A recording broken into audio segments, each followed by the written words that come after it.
In stand-up, the truth is always funny. If you make something up, it won't get any laughs. You got to tell the truth.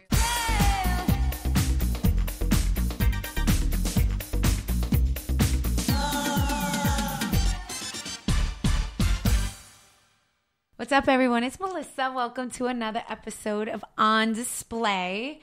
I think I have actually a really funny one for you today. I have some funny people in the room. Yeah.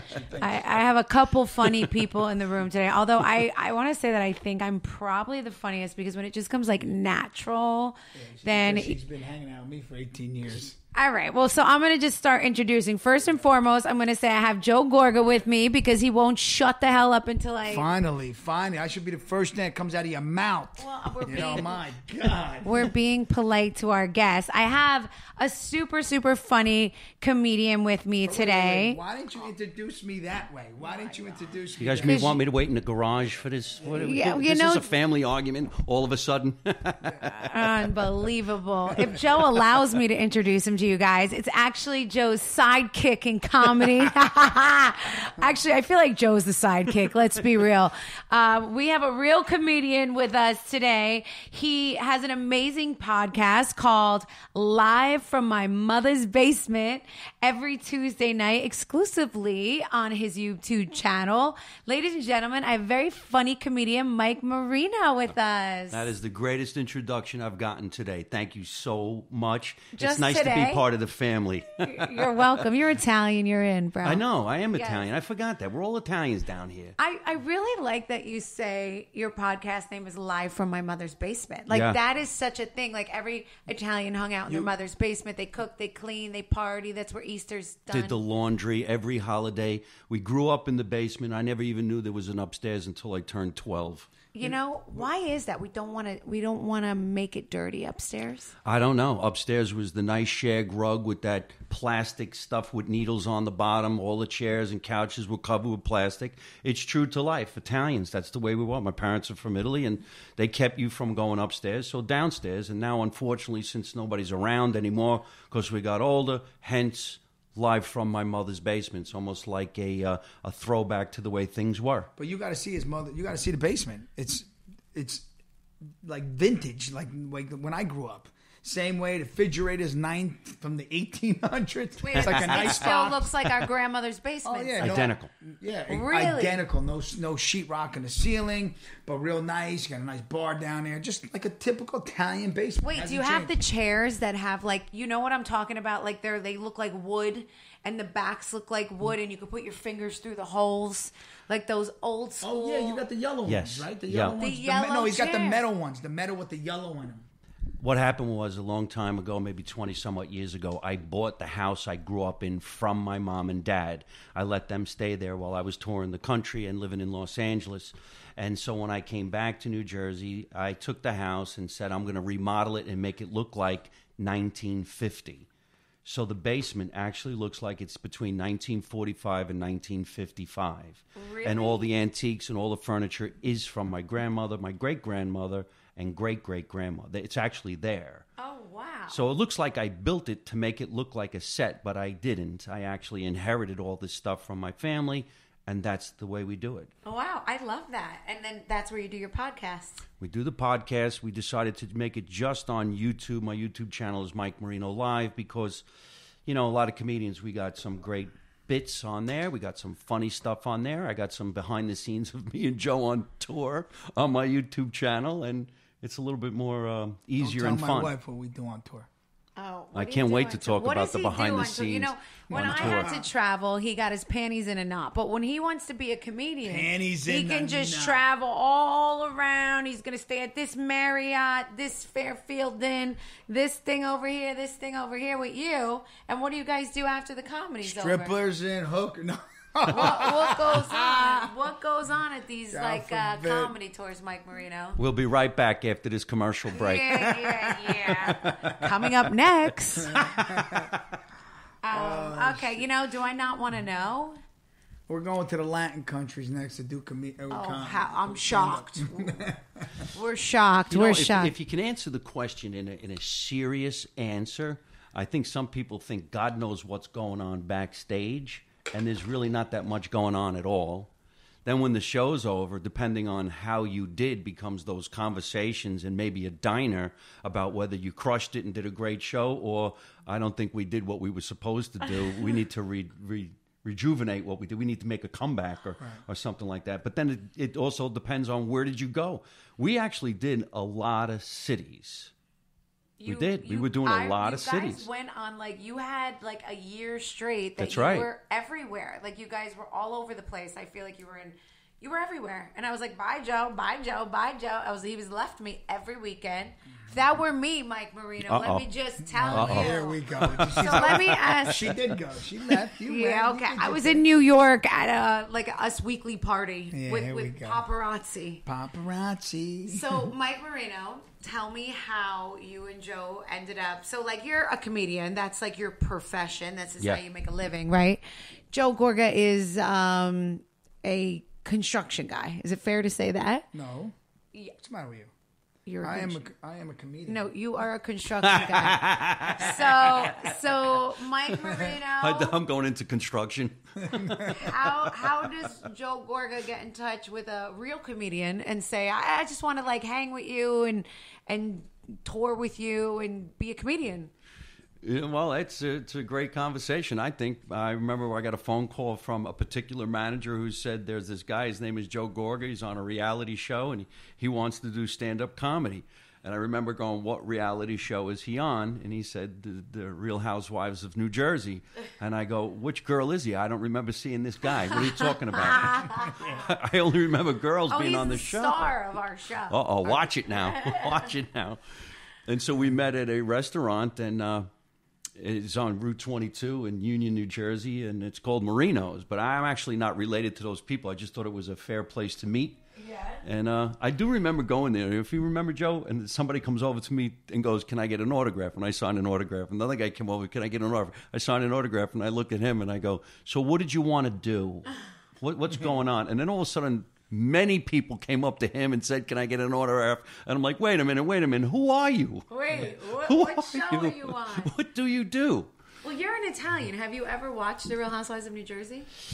I have in the beginning, in the early years, because I remember I did a couple of performances for the what would it be called, the original cast at a place in Wayne. Is it in Wayne? And like Caroline Manzo, you're saying? Yes. Okay. Yes. Didn't their family own that particular place that we did some shows? Brownstone. The Brownstone. Yes. So I entertained at the Brownstone. I do remember meeting Joe's sister and that particular bunch of cast members. So there was a long time ago. Like season 1, the early days. And then I would watch the show from time to time because my friends in California would say, hey, you're Italian, you're from New Jersey. Do you know these people? Do you watch this show? I'm like, yeah, we all live on the same street. It's not that big, New Jersey. We're all in the same block. And then you get the same thing, too. Do you watch Jersey Shore? I'm like, well, yeah, I'm kind of from the area. But you watch The Cake Boss? Yeah, The Cake. It was The Cake Boss that introduced us. Is that right? Yes. Yes, because The Cake Boss was friends with a guy Michael DiStefano. DiStefano, yeah. And he said, would you guys like to meet? So when we went to meet and we sat down, we had this conversation. I mean, I'm doing stand-up 30 years. Mind you, I never set out to be a comedian. No. I just wanted to be an actor when I was a little kid. You wanted to do acting. I grew up doing TV commercials. I was on a soap for a while. I never thought I'd do stand-up. I didn't start doing stand-up until I was 30 years old. Wow. And I started doing stand-up because I was in California, and at that time, at 30, I actually had real thick blonde hair and blue eyes, and people would be like, so where you from? I'm like, I was born and raised in New Jersey. How you doing? And they would look at me like, wow, you don't look like you sound. Right. We thought you were from the beach. Yeah, because you are a blonde, blue-eyed guy. Yes, and both my parents have blonde hair and blue eyes, and they're both from Italy. So it's actually no joke. I didn't want to do it, but I got coaxed into it. And so like Joe, I had that type of personality where I actually said, well, you know what? Give me the microphone. I'll go on stage. Get out of my way. I'll do it.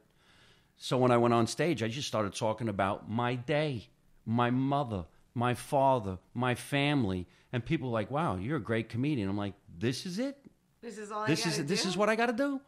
So actually now when I meet Joe and he says, I can do it, give me the microphone. I'm like, you probably could. Here's the microphone. Let's go to work. It's almost identical.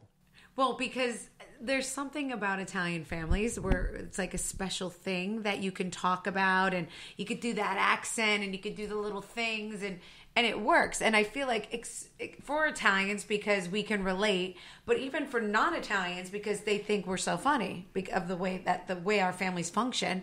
So it's like a skit without even trying to be a skit. Exactly, 100%, and that's why Joe has that stand-up personality. Well, so not just only that. Come on, we could put thousands of Italians up on stage. Oh yeah, okay. And they can't do it. Good point. Come on. Good point. I mean, let's it's go. That, I mean, you think that's I don't know. Stand-up is one of the hardest things you could possibly do.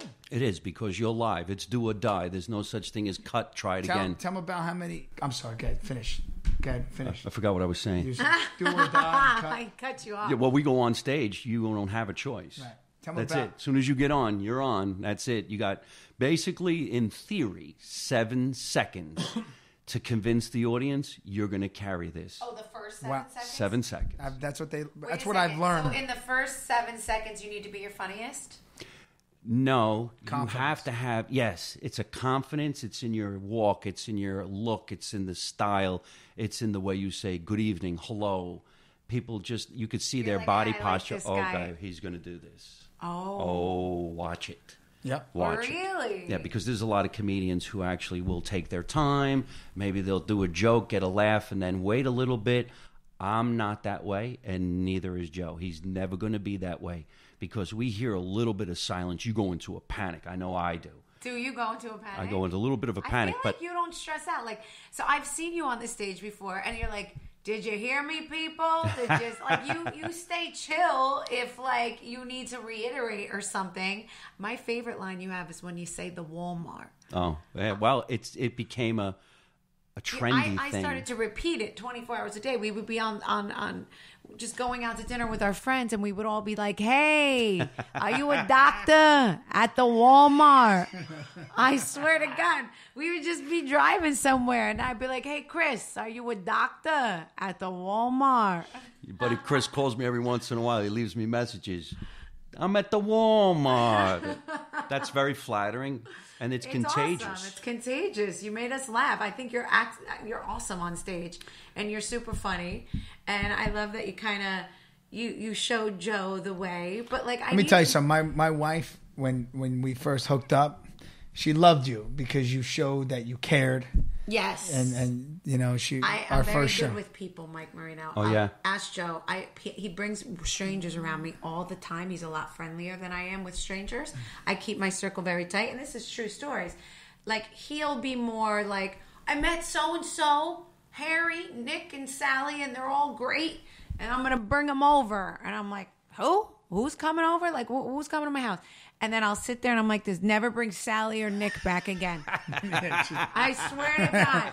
And guess what? I'm always freaking, right. I am always right. But you, Mike Marino, you were a stranger to me, but I liked you from the beginning. Well, thank you very much. I was like, he has a good heart. He has your best interest. He wants to see you succeed. He wants to see you do good, you know. Like, listen, Joe obviously has like a following, right, from this show, a huge following. You have a comedy following, but he has a different following, right? So you always think someone's like, what could he do for you? It's what you could do for him, and back and forth. But I said, not Mike Marino. He really wants you to learn and teach you, and you've been a great mentor to him. So thank you.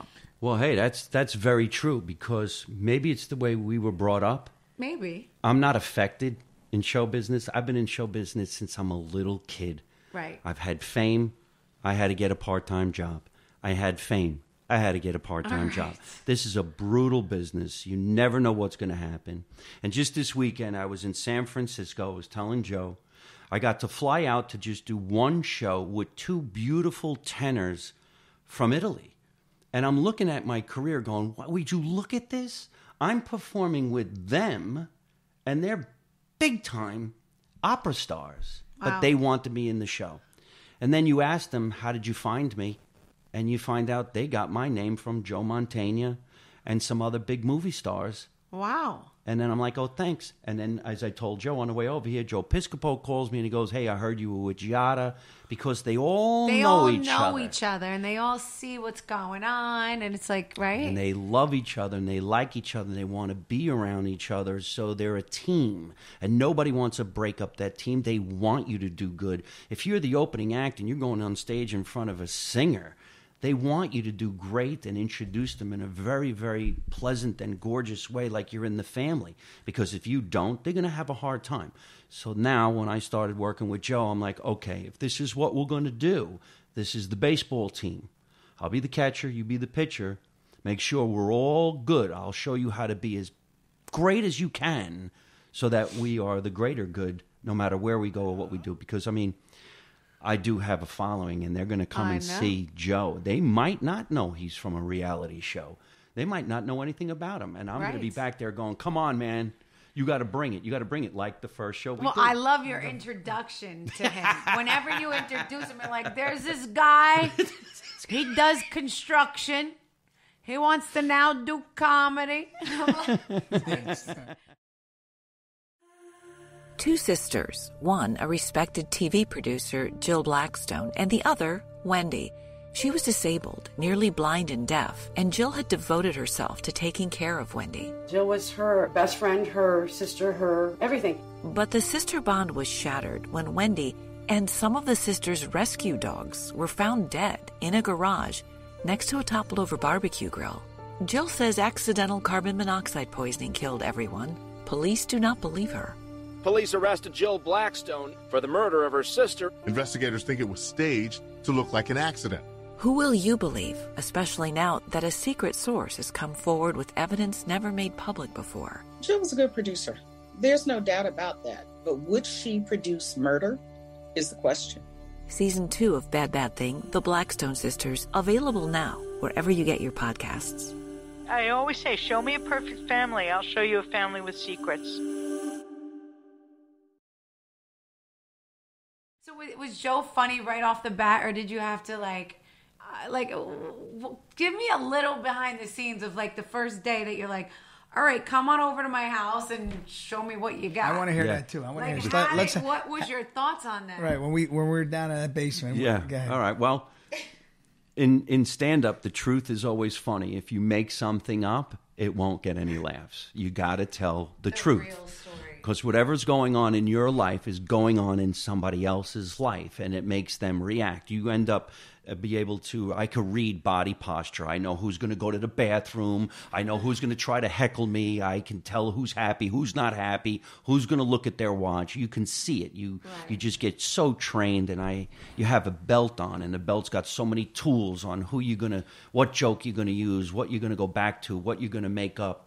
So when Joe came over the house and he said, this is my idea, I kind of knew right away somebody wrote him jokes. Very quickly. I'm like, yeah, you got to lose that. That's not you. Right. And then he wanted to talk about some things about when he was younger, going on vacations and stuff like that. And I said, that's really funny when you get together with your friends in the basement and you have a couple of beers. But if you talk about that in front of an audience that doesn't know who you are, they're not going to take the trip. And then you're going to start to bomb, and that's going to make you really, really nervous, and you're going to dig yourself a grave, and you're not going to be able to come out. Oh, my God. I'm already stressed out just thinking about it. It's easy. Yes, but then... No, it's really not easy. when I would have conversations with Joe about his life, I basically was saying, here's where your comedy's going to come from. I'll ask you questions, and your answers are going to become your stand-up routine. Then I'm going to show you how to do a beginning, a middle, and an end, how you start a show, how you hit them in the middle, and beat the living shit out of them in the last 5 minutes, get off the stage, and disappear. Because that's the big thing. And last then 5 minutes. Them want more. Yes, you have to make everybody, because I know Joe wants. He just wants to keep on going. He don't want to. He's a run-on sentence. He is one big run-on. We talk about this all the time, not just here on my podcast, on his Instagram, on his cameo, he has a lot of shit to Cameo. say. His cameos are so long-winded. He's like, hey, Susie, happy birthday. But happy birthday again. But how you tell your friend I said we heard you say happy birthday. I got to give them their money's worth. I know. You give them their money's worth, that's for sure. He's a long-winded guy. Can you get just into like you just added me to your cameos. I'm like, what are we doing? Why am I hopping like a bunny here? What happened? I had him I'm hopping like a bunny all of a sudden. I had him hopping like a bunny. I said, hop like a bunny. Come on. He was hopping like a bunny. I mean, look, there's truly there's really a science, right, to stand-up comedy. It's It not is. just like, hey, I'm a funny guy, I'm going to get on stage and make you laugh. Like, there's routines, there's a beginning, there's a middle, there's an end, there's a story, there's I know you guys do this little hook, right? Sometimes where it's like you talked about one thing and then you came back to it later on, and that I like, and I'm like, oh, The callback. the callback. But Mike just did a couple of shows with some TikTok guys, and they're funny on TikTok, but when it came to stand-up, right, they're not as funny. It's because it's difficult. It's where the world right? Tell 'em. changed. Tell 'em. There's a lot of people on social media, and they do something like bite a sandwich, and the mayonnaise falls on their lap, and before you know it, they're selling out theaters. And then they get to the theater, and they can't actually do a show. Right. And that's going to be the kiss of death because you only got one shot. You're not coming back. Right. I tell Joe all the time, we're going to go to certain places, man. You got to pull it off, because if you don't, we're not coming back. People spend a certain amount of money, but if they don't like that show, you ain't going to do it again. So I was doing a show in Chicago where we're going to go. We're going to Chicago on December 2nd, and we're playing this really big theater, and we have to pull this off. And I went out there, and they hired an influencer or whatever they call it, and he was hired to do 20 minutes of stand-up comedy. But he hasn't been doing stand-up comedy. He just is an influencer. And when the boss man backstage said, here's the way we run it down. Because you have to understand, too, these are union theaters. Everybody's getting paid big money. Wow. The guy working the light, the guy taking tickets at the door, the guy fixing the sound. It's a union theater, and everything's done Everyone by gets a time. cut. Yes, the people working the doors.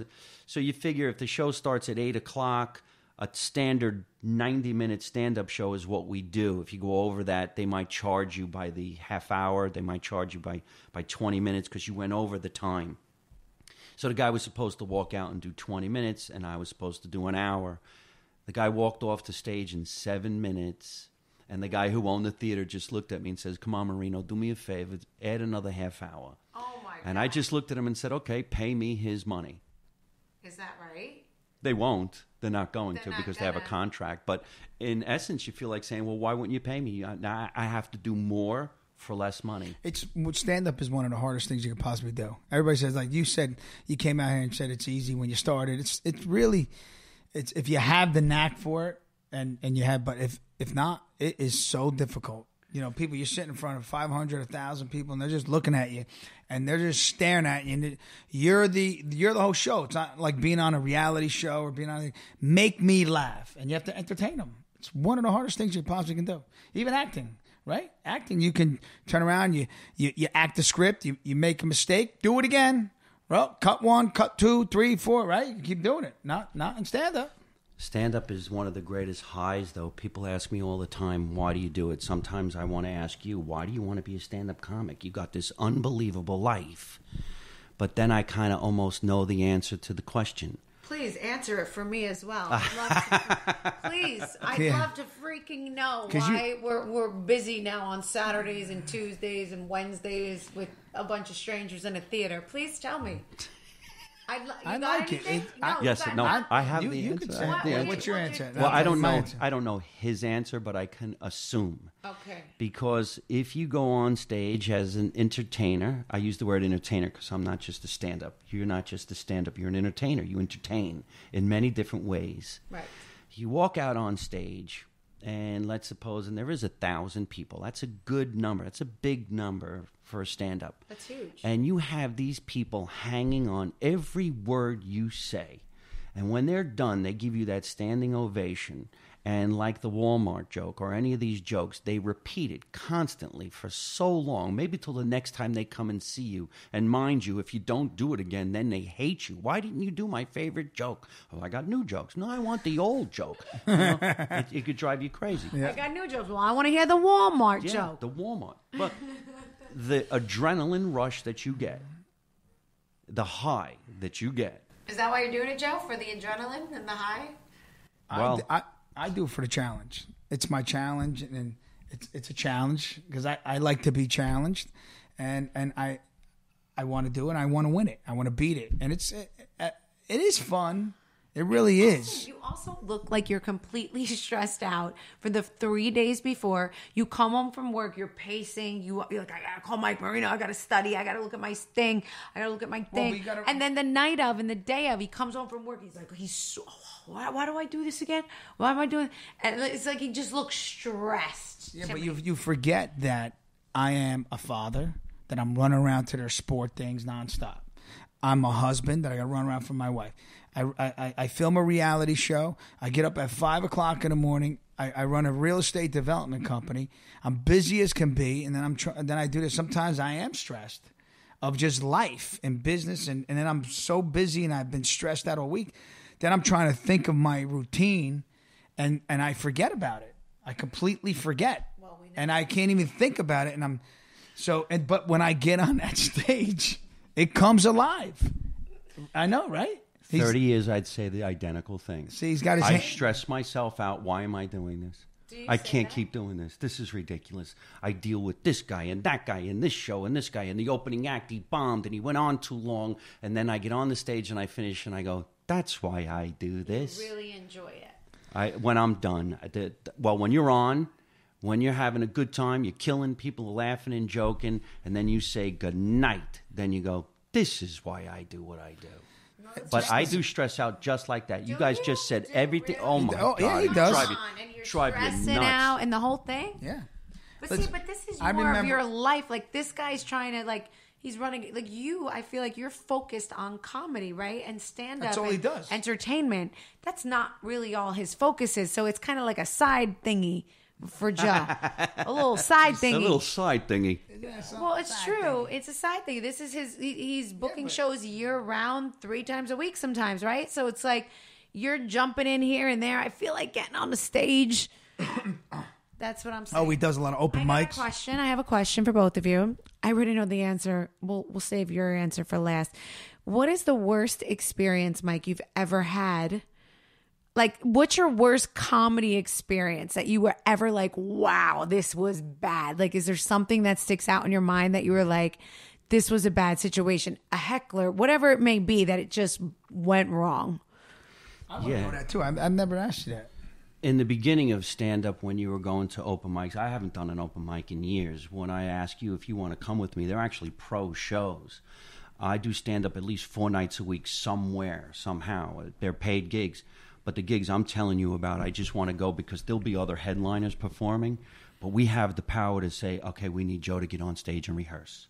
Step aside. I'm going to put Joe on right now. Yeah, oh, yes. Oh, yes. And it's not a mean thing. It's actually a nice thing to be able to say to some other comedians, let my buddy hook up. Like when Joe came over last week, Joe Bartnick. Yep. He gave you some pointers. I mean, this is a big-name comic. He's working with big people. Yep. But, you know. Major people. Yeah, so he came over, a favor. Everybody's doing each other favors. Tell my wife what he said about me when he watched my special. He had the natural ability to go on stage and tell a story. And that's what this is. We're telling stories. Which to me, I was sitting in a room with... you have 30 years. He had 26 years. That's 56 years of experience. This all these guys do. This is their living. And they were watching my show. Mike Marino's like, listen. Because I'm like, Mike, I don't want to just hear from you. You know, because you care about me. You love me. I want to hear from somebody else. He brings this guy over. They sit there, and they sat there and watched. And he goes, you were great. You're amazing. I goes, and he's like, what can I say? He goes, just tighten up some stuff, but you're good, right? He goes, things here and there, babe. This. Then you talk to your wife and you hold on. Still in the parking lot with And then, the paint. but see, then you talk to your wife, and your wife's like, "What are you doing? You're terrible. Don't talk about that. Don't talk about." You Right? want to talk about my sons and my vagina and my. No, I'm not talking about the vagina itself. But talking about just real life. See, when people look, he's talking about his family. You talk about your family. So I feel like sometimes I sit in the audience and I'm like, everyone looks at me because like he's talking about her. Yeah, but who cares? You should sit in the audience with being proud. When you're out there singing, you know, you might not be singing. When you were singing. When you were, my wife sang. You know that she sang songs. Yeah, she wrote 4 of her own songs, and 5 songs, and I think they're amazing, and they were good, and they really did well. It's just a hard business, and everybody wanted to keep her singing. Right? She stopped on her own. She wasn't, but I was her biggest cheerleader. I sat in the front row. Listen, she might not have Whitney Houston's voice, but she did great. I definitely don't have Whitney Agreed, but you're not getting People don't have Whitney Houston's voice. I'm giving an example. You might not have that voice, but you're good. You know, so I was proud of you. So it's not like you can't be worried about the very first time. Were you with Mike Marino the very, very first time? I remember it was like in upstate New York or right. What was the name? Levities or something. That was your very first. I thought you actually I was shaking in my boots because I'm like, is this real life? Is Joe really going to get on stage and try to do comedy? And I'm like, does he understand it's a routine? Like he's always funny at the dinner table, right? And with couples. But I'm like, this is a whole nother ball game. Like this has a beginning, a middle, and an end. And is Joe capable? And I was pleasantly surprised. The first night, I'm ready to go on. There's 500 people there, sold out house. I've never done comedy. So you go in the back and there's a long stage. Right behind the stage, it's a long, narrow walkway. The stage was long. It was probably a couple 100 feet long, right? It was 100 feet long. Big stage. And there's 5 foot of a walkway behind. So I start doing you know what?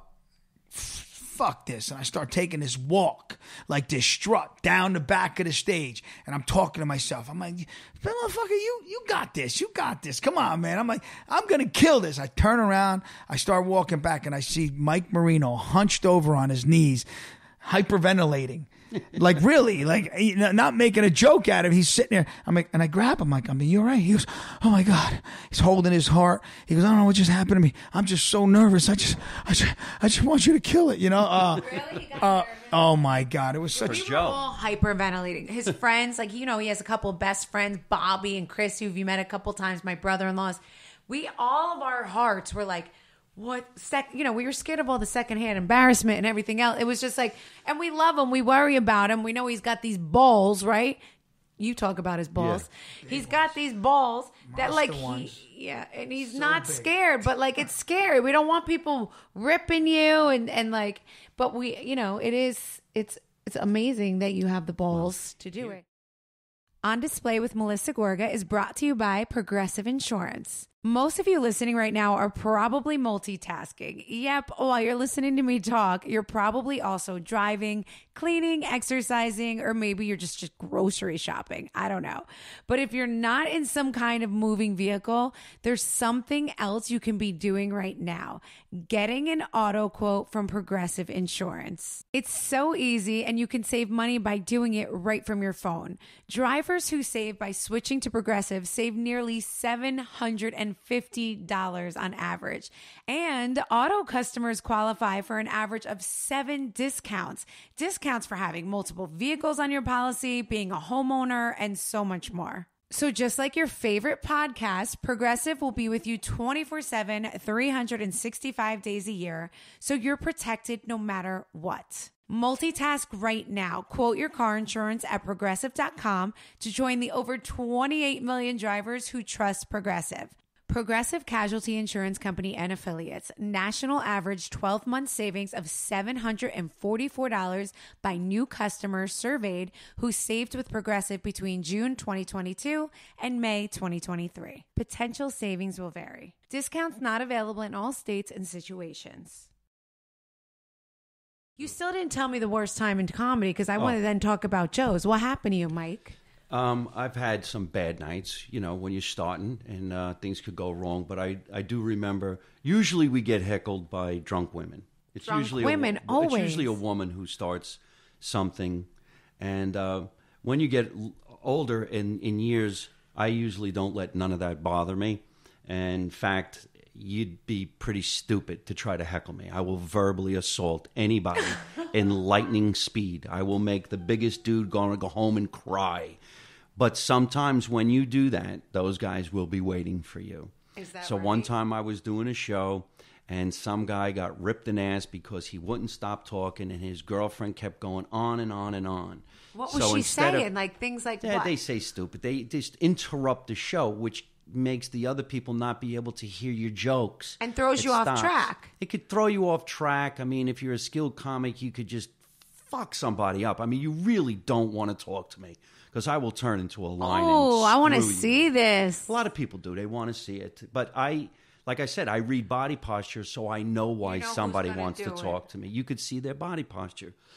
Recently, I was just on a cruise ship entertaining, and there was about 1,000 people. They got these big, gorgeous theaters, and we have to be careful because every once in a while a kid might come walking in. So the show has to be kind of clean. So some girl gets up, and she was gorgeous, and she started walking out. So I had to acknowledge it because I know what she's doing. She's going to the bathroom, but the audience can see her leaving. And you could see that she's really a knockout. And everybody's dressed in scantily clothes because they're on vacation. Because they're on vacation. So I said, hey, where you going? She goes, I got to go to the bathroom. I'm like, hurry up. I don't want you to miss my next joke. So then some guy got up and he went behind her and he goes, that's my girl. We're going to the room to have sex. He did? So they came back in 3 minutes, which is the kiss of death. Right. He walked right back into it. And I go, sweetheart, you ever want to go to the bathroom and have sex with a real man, you go with me because we wouldn't come back until the cruise is over. Let me tell you something about your boyfriend. And then I just fucked him up. Really? Because he messed with you? No, he didn't mess with me. He just didn't know what to say. And him and his friends were waiting for me outside. And I just go up to the guy and go like this, you're in my house, and this is the way I operate in my house. You want to talk to me, I'm talking to you. Unclench your hands, you're not going to hit me. Come on. And he opened up his hands, and he was like, oh, okay, cool. And then within seconds, he's like, can I get you a drink? And I'm really? like, no, I don't want a drink from you. I knew what you were thinking. Really? Now, God forbid he ever took a swing at me because I can only talk tough. I'd get my ass kicked. But there was this one other time, some girl, I have merchandise, and I sell the merchandise, and she kept saying, please sign my boobs, sign my boobs. I'm like, look, I don't want to sign your boobs. It's not what I do. Just go away, go away. But if she didn't walk away, I would never sell any more products. I signed the boob. As soon as the boobs were done being signed, here comes the husband. And he comes back in and goes, oh, fuck you up. I'm going to knock you out. I'm going to kick your fucking ass. And I went just like this. Let me just ask you one question. Do you think I'm the guy who pushed your wife against the wall and said, this is something I have to do? Right. Or do you think this is something your wife insisted got done? Right. Because I didn't do anything. She did. Wow. Your beef ain't with me. Your beef is with your wife. See, that's what happens. They come to these shows. And people, you have to, explain yourself. Even when you really shouldn't, because think about it. Right. I mean, come on. And everybody's, listen, at comedy shows, everyone's having a cocktail. Everyone's having a drink a lot of the times. People are a little wasted. They're giggling. They get a little loud. They get obnoxious. So is it best, would you say it's best to ignore or to engage? Like, if you're on the stage and you see them starting, are you ignoring or do you engage? I would rather ignore, but I engage. You end up You have to. Because their movement, their body posture. I mean, I've had kids heckle me. But when the kids heckle you, you can bring joy to their life, and then their families go crazy. And they're happy. Because they look at you like, wow, he's a genius. He just made my little 8-year-old laugh. Oh. I have a thing on my website called My Biggest Littlest Fans, and you have all these kids that watch the show. And I was doing this one show, and this family came up to me, and they were from Guadalajara or something like this, and this tiny little kid is dressed in a soccer uniform. And she said, oh, my son, he loves you. He's your biggest fan. Can we get a picture with you? So I kneel down and I go, you understand me? You get what I'm doing? And he impersonated me. Come on. And he took a so cigarette funny. and he goes like this, I want to be the president. And I'm like, oh, I love this little boy. How cute. So you're also training for any age range. And that's what I'm doing with Joe. Any age range, any people, any ethnic start at any background. time. It's all about the family. So if we're going to talk about the first time he went on stage, in Nyack was Levity Live, which is a major comedy club. And for that many people to come and see the show was incredible. And I remember saying to Tammy Pascatelli, who's the other comedian in the show, because we were supposed to have Joe be the host. Tammy would go in the middle, and I would come up last. But after I was working with Joe, I called Tammy and I said, listen, we have to go first. I'll host the show. I'll bring you up. Just do 20 minutes and let him go. And I remember her saying to me, are you out of your mind? You mean this is his first performance? You're going to let him close the show? That's our technical term. Right. He's the headliner. He's closing the show. And I go, yeah. She goes, Mike. Are you serious? Does he even know what we could actually do? And I go, yeah, he knows. So what we're going to do is I'm going to go out and work the crowd, make them really nice and hot. Right. Then I'm going to bring you up. Just do a tight 20 minutes. Make them nice and hot. Then I'm going to introduce Joe, and you and I are going to go in the back and say, get him, motherfucker. Get him. And she was even like, why? Why are we doing that? And I go, because he's not going to stop. He won't. So if he went first, when would he stop and introduce us? Never. You guys won't get a shot. I even said to Tammy like this, I go, Tammy, you have to understand something. I don't know if you watched the show, but I watched the show. All he needs to do is take his shirt off and the place is going to go wild. How are we going to follow that? That's so funny. She goes, are you serious? Don't you remember when she was in the green room and she's looking at us? She was angry. I do think the way you guys set it up with you introducing and like giving all the backstory and it was perfect. It was like a very good idea. It worked. We have to be smart about what we do. Right. And I told Joe that night, and I'm telling you the truth, he did great. All he had to do was stop 10 minutes earlier. Always 10 minutes too long. 10 minutes Everything is 10 minutes. So when we film a scene, I'm like, you should have stopped talking. You should have stopped talking 10 minutes ago, Joe. You were good, but then you overdid your stay, Joe. Always. It's always 10 minutes too long. Even in the bedroom. You're too long. Joe, okay, so we're going to tell you guys about a night that Joe had, which I'm sure you read about in TMZ and everywhere else. Joe had a Long Island comedy night. This was definitely your worst comedy night. I'm sure you guys already read about it when he was on the stage and he started to curse and say the same thing over and over and over. And you just kept looking at the crowd. And what were you saying to the crowd? Just hold on, it's coming. Just give me a fucking minute. Give me a minute. Like you were belligerent. You weren't even making sense. I was literally crying at the table. Mike, what was going on in your head backstage? Well, believe it or not, that was Governor's Comedy Club in Levittown, Long Island, and it's a famous place. That's been around for a long, long time. So for us to get in there and do the show was an honor. And when Joe came out on stage, I think he just went into, to me, he overemphasized what he was about to do, and you can scare yourself into forgetting your act. You can. We actually all forget our acts before you walk in. Most people, you forget. I forget my act. I'm like, how do I start again? No. That wasn't that. I blacked out. The Sudafed. Okay, that too. Well, but you were also you weren't just. I didn't scare. This was not like a sober guy standing on a stage forgetting his lines. It was way beyond that. His hands. Your head was in your hands. You were lost. I'm going to tell you what happened. We were backstage. We did a couple of pictures with those guys. Those influencers, right? We hanging out. Everybody came back there taking pictures. I had one drink, but I took that Sudafed. I was sick, so I took Sudafed throughout the day. I'm not realizing, and I was fine backstage. Mike Marino, you went up. You did your 20 minutes, half hour, whatever you did, and then I said, Joe, you're up. I remember this as clear as day. I got up. I walked up the stairs to go on that little stage, right? That stage. And I went to put my drink on the stool, the bench, and I dropped it. Dropped the drink. And that's all I remember.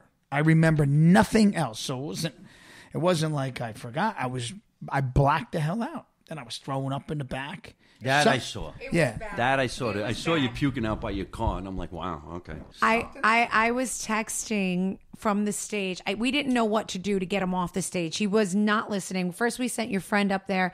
I start texting Mike and another agent that you were working with, or a manager at the time, from my table going, what the fuck is going on? Like, send Mike Marino out. Send Mike Marino out. Where the fuck is Mike Marino? Like, someone needs to save him. And you did. You came out, but he wouldn't listen to you. I'm like, get the hell out of here. I got this shit. But listen, what are you going to do? It's all about, you open up a business, you go through hard times, up and downs. That's how you learn. You know, now I know never to take any medication or drink ever again. I know that. See, drinking to me does nothing. Yes, I might. Oh, yes, it does. No, it does. Stop it. I'm not the sloppy drunk. I'm never that kind of guy. I can drink and I just get happy. I really am not. I could drink an entire, almost a bottle. Nothing happens to me. When I'm done, I'm partying and drinking. That's it. I'm fine. I sit down, have a conversation. I don't do anything. So I'm not that guy. So that happened. I'm glad that happened. When we went on tour and we went on our little one. Cried, Joe. Yeah, she cried. Oh my God, I can't believe it. I was like, wow. I was kind of upset. I'm like, all right. I felt like bad for you. I felt upset. I was like, you don't know what it was like being in the crowd. Like everyone, like, are you gonna go get your husband? I did. I got on the stage and got my husband. Yep. I walked right up there. I took the mic right out of his hands, and I was like, Joe, guys, everyone, obviously, he's not in his right mind tonight. I'm sorry, but we're gonna have to. Thank you. They all clapped. They were happy I saved my husband. Which was fine. But there was a time I also got heckled in Florida. Remember when we went to those 4 states in Florida? There was a woman that heckled me. She kept on. She wouldn't shut up. You don't remember? And then I was like this. You know, I'm inexperienced. I'm doing my thing. And she's like, Joe! She starts talking about the show. She just wouldn't. Oh, yeah. She was the front row. She paid for VIP. She wouldn't shut. But she was yelling. And she was so sloppy. And then I just turned around. I was ignoring her, keep it going. Then I turned around. I said, what? I go, what do you want? And I turned around. I go, what? Tell me what you want. And we start talking back and forth. She's like, why didn't you go to this party? I'm like, okay, this because I wasn't invited, you know.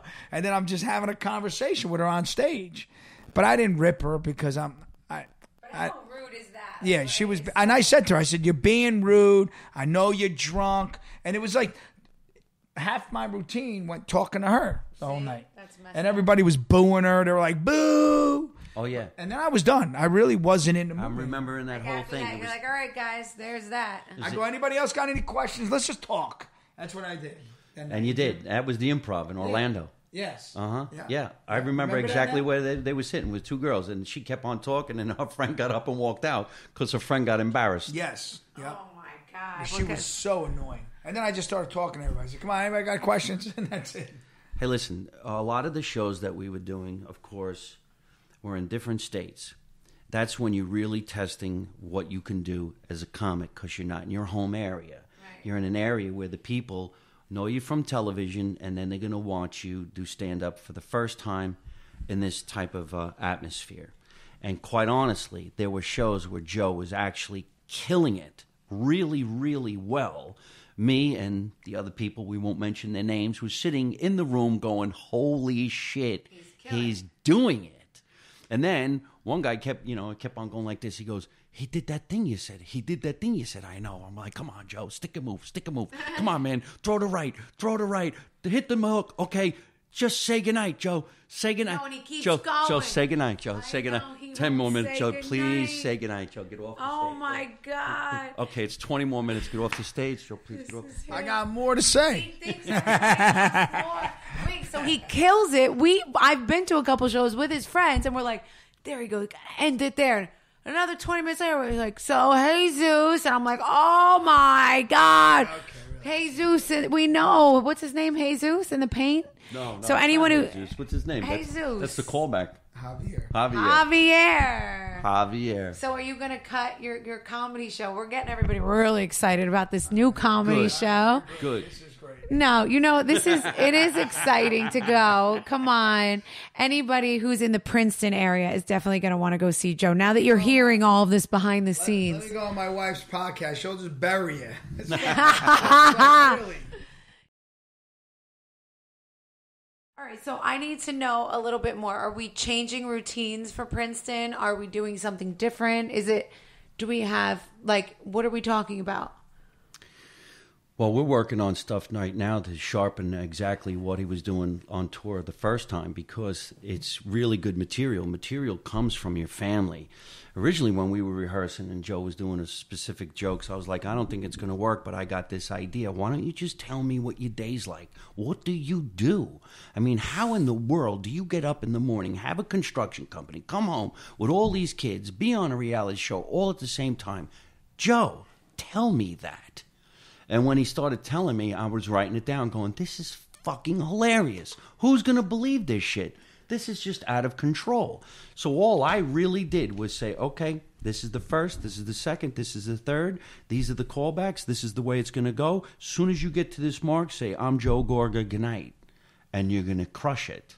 And it's going to be amazing. I've definitely seen him do that a couple times. He definitely went through the routine, came back, and was like, thank you, guys. I was like, yeah. And then there's nights where that's what's interesting about comedy, especially for like a new comedian.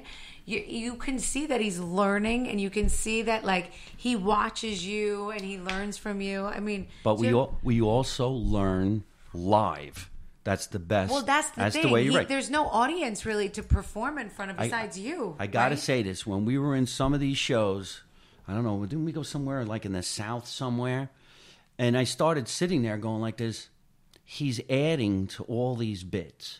And then I started getting entertained myself. I'm sitting there going, I wonder what he's going to do now. So when he does his little animation thing about the mermaid, I can't stop laughing. I was sitting there, and I even said to the other guy, geez, I wonder who's going to be in the water now. Because he kept changing and adding, and it was hilarious, this joke. And I think one of the funniest things is he actually pantomimes it. And he does it. When you lay across those stools, I can't stop laughing. Oh, that's stand-up, brother. Yeah. Yes. Yeah. That's it. That's how, you get better and better as you go. You got to. It's the more you do, you get better.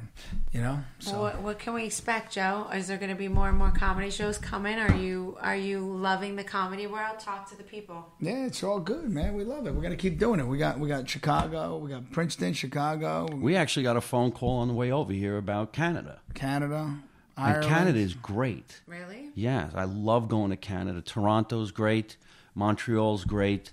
And I did get a call back to go to do another show in Dubai, and they asked me, they're like, you doing shows with Joe Gorga? And I go, yeah. And they're like, you want to come to Dubai? I'm like, let me ask him, see if he wants to go, because it's a trip, man. Oh, isn't it like... There's 200 cultures in this room. They're not from New Jersey at all, right. And they're not Italian, but they watch you guys on television.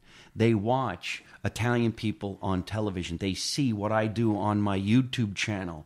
So when you walk out on stage, all you have to do is go, hey, everybody, how you doing? And they flip out. Just because you're talking like the Jersey guy. Yes. So I know if we get Joe to go to Dubai, as soon as he walks out on the stage, people are going to lose their minds. And then from stage, you can see people in sheets, people in hats, people with burqas, people from Ireland, England, everywhere. 200 cultures in one room. And they all speak English. It's not like you have to change anything. And everybody, they come there and they love the show, and the show's amazing. Your worst critic is your family. You want to bring that up? Because I will. Every comedian says don't ever practice in front of your wife or anybody, your brothers, because they're their worst critic. And I'll never know, because I got that stuck in my head. And every time I do something with you, if I do something, I tell, no, you can't do, okay, and then you go on stage and people are cheering or stepping up, standing ovation. And you taught me that. The other comedians always told me that too. They said, listen, don't you ever do anything in front of your friends and family are the toughest audience, because They look at you like it's you, whereas the audience looks at you like you're just an entertainer. Your family is like, oh, don't do that. Why you do? When my mother was alive, she said, you curse too much. Why don't you stop cursing? And I go, but Mom, I was brought up at home with you. Well, stop fucking cursing. You curse way too fucking much. I'm like, Mom, you're cursing. No, I'm not. But that becomes an endearing joke because everybody experiences it. So when you talk about your family, especially when you were talking about the kids, it's such a lovable thing when you talk about your kids. Oh, yeah. It puts me on the floor. Right. And you don't even have kids. No. You don't even have kids. I talked about one story with my son. My wife's like, you got to take that out. Oh, my God. But it's what kids do. It's what these boys do. We grew up we're in this town, and these kids, with the parents, we know it's amazing. The parents come up to me in football. Did you see what they're doing? Oh my God! This is what these teenagers do now. It's what we did then. But what do you got in your pocket that you think I'm going to get mad at? Give me one of the things that pisses me off. The porn story with my son. Oh, stop! Right, I mean, big deal. You see, that's no big deal. We all watch porn at that age, and now, hold on. I used to go into my father's room and steal the VCR tapes. Remember that? Look at he's laughing. No, they were VCR, and you popped them in the VCR, and he had a whole stack, and that's how I used to watch porn. If I may interject here, because this is one of my favorite jokes that he does. Oh God! But he said to me, my wife doesn't want me to do that. And then there was another joke, and he goes, well, my wife doesn't want me to do that. And then there was a joke, well, my wife doesn't want me to do that. And I go, can we please keep that as a catchpatchphrase?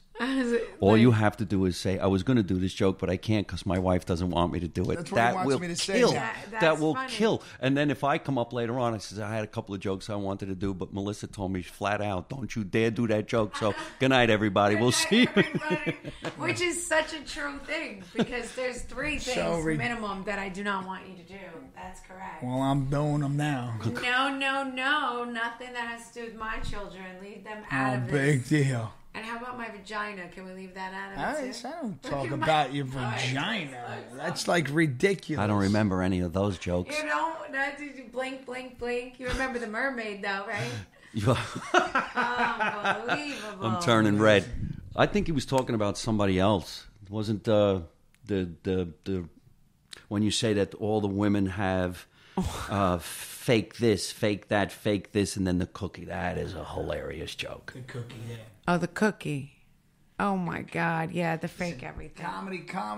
Comedy's great. I just officiated a wedding, and my wife's like, I was writing stuff down. I wrote everything down. I did my thing. She's like, let me hear you. Let me hear it. Read it to me. I'm like, nope, I'm not doing it. I said, stay out of it, because she would have screwed my whole head up, and I'm not doing it. So I put this whole thing down. I officiated this wedding, and it was amazing. Wasn't your typical wedding. Was not. It was funny. I made people cry. Did a great job. Oh, wow. I think you would be very proud. Yeah, I am proud. I can't believe it. I watched some of it on Instagram, and you see everybody dressed up so nice. And, you're officiating a wedding, and it's 2 men marrying each other. Yeah. I mean, who even gets to officiate anything? Right. And here you are, and it's 2 men. Yeah. It's just unbelievable. I wrote something in there, and I said something about the time of the month, right? And it was the funniest thing, because I knew I was going to hit. And the one guy goes, well, we have nothing to worry about that, But it was great. The whole crowd starts laughing. It was great the way it hit. But if I would have showed my wife that, she's like, you can't put that in. But even a father-in-law, he loved it. He loved it, I felt like that felt to me like you were about to go do comedy. You were stressing like that with your little script in your hand and like going back and forth. And I have a question for you before we let you guys go. Do you remember do you guys put little things on the stage that you where's your cue? Like if you forget, where's your cue? By now, what I do is I write down what I want to do, and it's usually just a word or a few words, maybe a sentence. And that'll cue you in. It cues me in, but I put it in my pocket. I would never put it on stage because to me that's almost extremely unprofessional. Shouldn't let the audience know that you have to go to your notes unless you're extremely brand new and you want to put some notes on the floor like a singer would say, okay, let's go to that song, let's go to that song. Got it. But for a stand-up comic, it actually could throw you off because you're going to go looking for it. It becomes a crutch. Whereas if it's not there, it's there, right? you're just going to go. Right. Joe's not going to lose his place because his story, it's a story. If he tells the story, we get from the beginning to the middle to the end. Each one of those things is going to have a great catchphrase. Each one of those things is going to have a callback. By the end of the show, people are going to go, oh my God, I wonder what happened to Javier. Or your family. That's what it's supposed to do. And it's that supposed works. to We make do people wonder think. what happened to Javier all the time. It worked like a charm. It did. You don't get it. She doesn't get it. I do get it. By the way, guys, I tease Joe a lot, but I actually think he's very, very good at this. I think the crowd has such a fun time. It's an amazing show. The way that, Mike, you always come in and because we have a lot of Italians out there coming to these shows. You give them that like Italian flair. The two of you guys together are super funny. It's a super awesome night out. And I think, Joe, you do shock a lot of people with like being able to tell the story this way and like make people laugh. So I think you guys are onto something. I think it's super fun. It's great night out. So if anyone is around, when is this? October 14th. I'm going to be there. We have a lot of friends that are going to be there. So make sure you guys all try to get these tickets at catcharisingstar.com. That's where you go to for tickets for October 14th. It's in Princeton, New Jersey. And if you guys are looking for any free tickets for the show, there are some being given away. Basically, you're just going to go over and start following on Instagram. It's at 10xlawcom. Okay. Like the post, comment with your email address, and then you're entered to win 20 tickets, and you can also win an iPad. So make sure you guys head over there and do that as well. For the rest of you, go to catcharisingstar.com, grab tickets for October 14th to see these two funny guys. They're actually hilarious together. And do not forget to listen to Live from My Mother's Basement with Mike Marino every Tuesday night exclusively on Mike's YouTube channel, Mike Marino Live. Love you guys. Thank you so much, Joe and Mike. Thanks for being here, Mike. I have Joe all the time. Thank you, Mike. Thank you so much. Thank you. Bye, guys.